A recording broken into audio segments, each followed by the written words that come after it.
Hey everybody, I'm Nick Vlandis, piano instructor with Freeway Music, and we're going to get back to my theory survival guide today. Topic, minor scales. So let's get to it. By now, hopefully all of you have learned your major scales. And one of the easiest ways to think about minor scales is to relate it to the major scales we already know. So let's start off, we're going to take a peek at two different ways to get from major to minor. And we're going to start with taking some notes from the major scale and lowering them by a half step to find our minor. So what I mean by this is if we take C major, right? 1, 2, 3, 4, 5, 6, 7, and back to 1 or 8. We're going to take the 3rd, the 6th, and the 7th notes of this scale. So 1, 2, 3, 4, 5, 6, 7, and we're going to lower them by a half step. Now if we play that,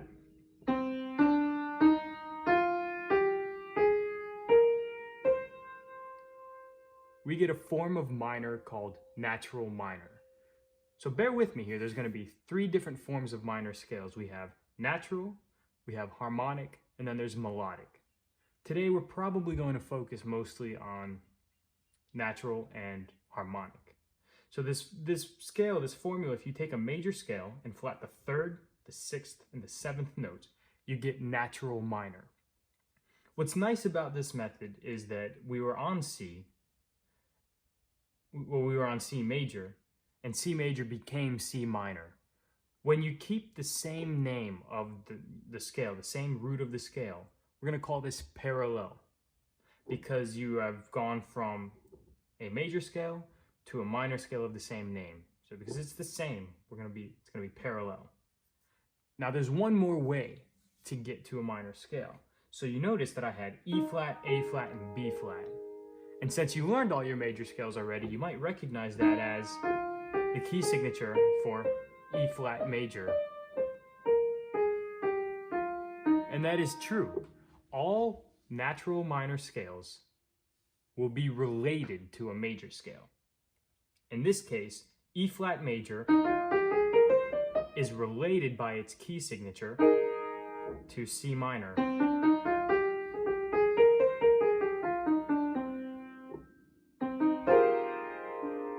It's the same group of notes starting in a different place. So that second way you could get from major to minor is if you take a major scale and find the 6th note. So 1, 2, 3, 4, 5, 6. And if you use that same key signature, you will find what we call the relative major. So for a moment, let's see if we can find the relative major of C major. So let's go back to C. I'm going to find that 6th note. So 1, 2, 3, 4, 5, 6. If we play all white keys starting on A and ending on A, we get A natural minor. Now, something you might be noticing about the scale, let's go back to C. I want to use C as our basis for thinking of everything. Even though now we've introduced some flats to the scale, I still think it's nice because we've done everything in C so far, so let's stay consistent. So we had C minor. Now, if you remember the major scale, that B at the very top really wanted to pull up the C, and when we go to minor, the B flat doesn't give us that same effect. So this is where a second form of minor comes into play that we're going to call harmonic minor. So everything's the same so far. We have C, D, E flat, F, G. We're going to go to A flat, but then we're just going to borrow that B natural from the major scale. And hear how nicely it pulls up.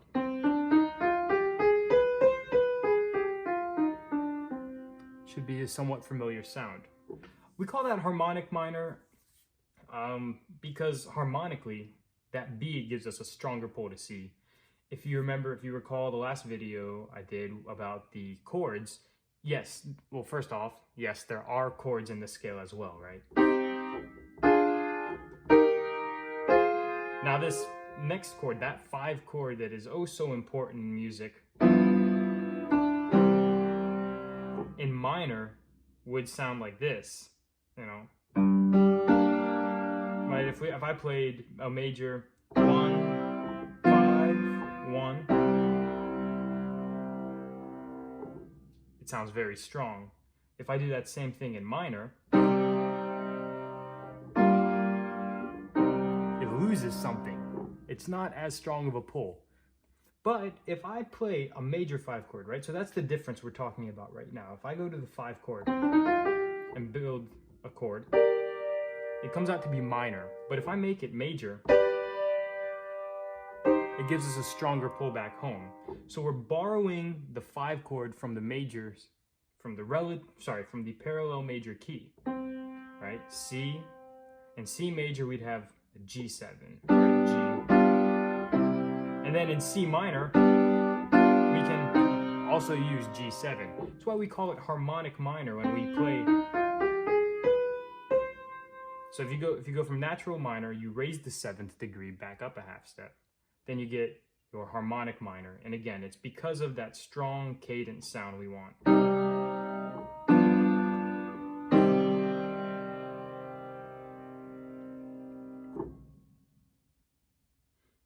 So let's find our harmonic minor scale starting on A. So we already know natural is all white keys. So we need to take the 7th note and raise it up a half step to give it a stronger pull to come back home. 4, 5, 6, 7. And now if I stop on that 7th note,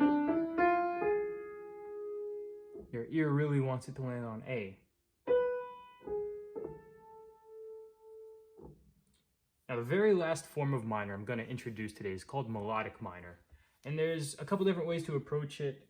We'll go with the more academic and classical approach for now, which would be that you take your minor scale, but you raise the 6th and 7th. So it's kind of like a major scale, but you just flat the 3rd note.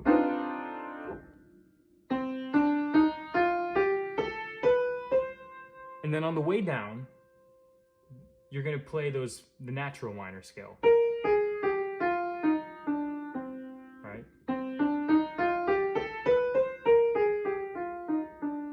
It's a really cool sound and it's really neat to see.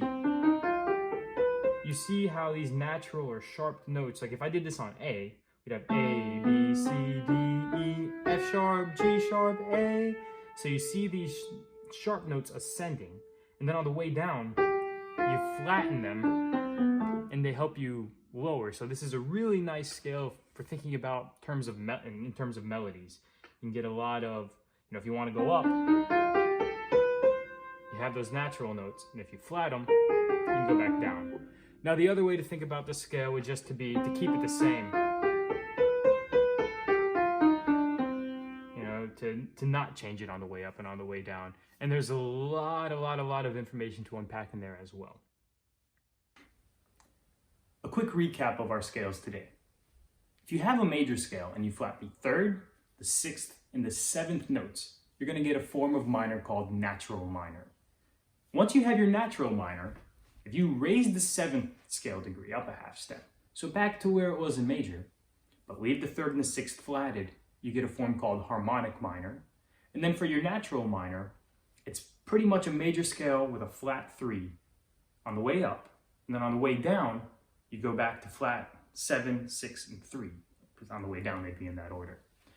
If you guys have any questions, leave them in the comments below. I'd be more than happy to go through and check those out. I'll also leave a PDF of scales in the description for you all. In the meantime, happy practicing, memorize all those scales, check out the chords. I'm on the edge of whether or not I'm going to do a full chord video for the minor scale because there's a lot of overlap, but they'll come up in future videos for sure.